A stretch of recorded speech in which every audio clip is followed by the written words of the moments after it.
Hey gamers, if you like drafting and set collection, then you're going to want to check out Nunatak, Temple of Ice. Let's take a look at how this game plays.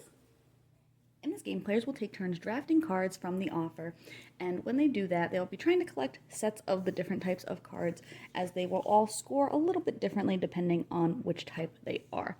When they select a card from the offer, they will then place one of their tokens on a matching type of ice tile there, and then they may score points or do something else accordingly. If players do finish a row of any kind, they will be able to move up their architect track, which will let them score their architect cards later a little bit differently, multiplied by however far along they've gotten. If they finish a square, they will be able to score based on majorities in that square, and then also lay more tiles out above them. And if they place on a higher level, they will also score for supporting blocks of their own color as well. The game will continue until players have built up the entire ice tower, and then they will do some endgame scoring according to, again, the different scoring protocols of the different types of cards, and maybe any endgame effects that they have on certain cards that they can earn throughout the game as well, and then the player with the most points wins. Overall, I think this game is pretty cool.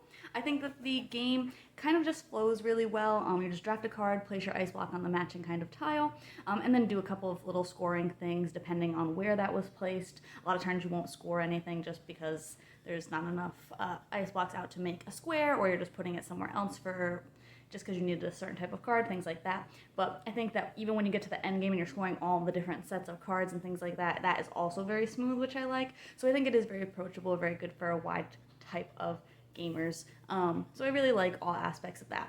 The only thing I can really say about it is, of course, there's going to be a fair amount of luck. There's only 4 cards in the offer every round, and if the color you need to make sets or to just, get some extra points off of your elders, things like that, aren't coming out, or you can't make squares because the right color isn't coming out, it is going to be a little bit frustrating because you might just end up having to place a lot of places that you don't want to, things like that, just not getting what you need. So you can definitely feel that quite a bit. But overall, I think that it balances out pretty well because I think everybody's going to kind of run into that at some times. But overall, I think it works really well. But you can check out my full thoughts on the blog today to decide if this one's for you.